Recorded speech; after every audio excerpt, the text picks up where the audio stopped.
Don't look for any big tamale when it comes to realization, because what you'll be looking for will be an imaginary experience or an imaginary event. It's very easy to listen to spiritual talk or spiritual teachers or descriptions of awakening or realization or enlightenment and imagine what that would be like, or think it's going to be some certain way.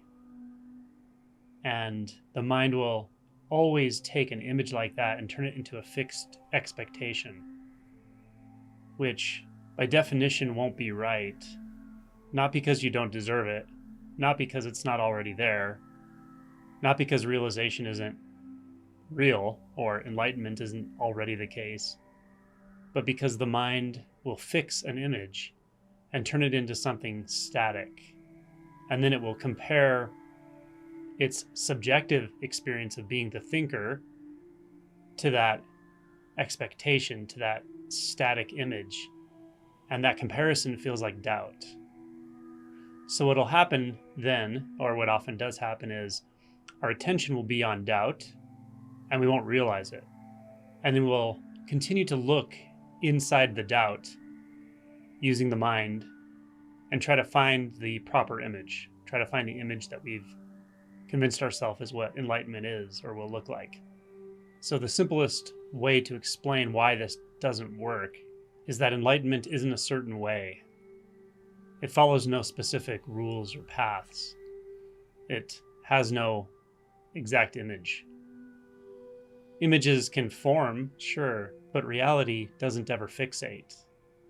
Fixation is the signature of mind, or habit, or position, or grasping, or desire and aversion. Non-fixation is reality, and reality moves in all spectrums effortlessly, even the spectrum of effort. It's non-fixated, so it's fixated neither in form nor in emptiness. It's neither formless or formed.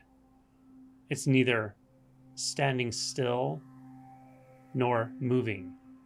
All of those ways of expecting an experience to be a certain way are putting the finger on the scale, trying to make reality look like we think it should. And when that happens, we're not looking at reality. We're looking at our mind. We're looking at thoughts and beliefs. So when the mind forms ideas about how this could be, should be, where it's going, what'll make me feel ultimately better, just know that's always an image or an expectation or a collection of expectations. And it's fine. When you let go of that, you might feel something. It might feel like frustration. That's not a bad thing. That's a good thing. If we misinterpret that, we'll think the frustration is telling us to turn our attention back to the mind, but it's not. That's what happens when we release our grasp on expectation. We feel sometimes disorientation, confusion, frustration, sadness, grief. We might even feel fear or anger. These are just the emotions that are kept at bay by this fixation in the mind. So let those be, and notice, even in the emotion field, in fact, more so in the emotion field than the thought field, there's no fixation. Emotions are more intense in a sense than the thought world is. They're more direct. They're more physical perception. They're more sensation than they are a image or a thought or a belief or a narrative. Now we learn one more degree of non-separation as we move into the physical, into the sensation field. As the video I made yesterday describes, sometimes this ends up feeling like contractions or densities. Sometimes there's a lot of emotion involved.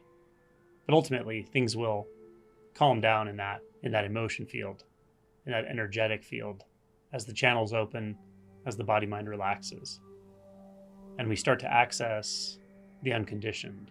We start to access that which no image can ever capture, even as a momentary capture, because nothing static can capture the effortless dynamism of reality.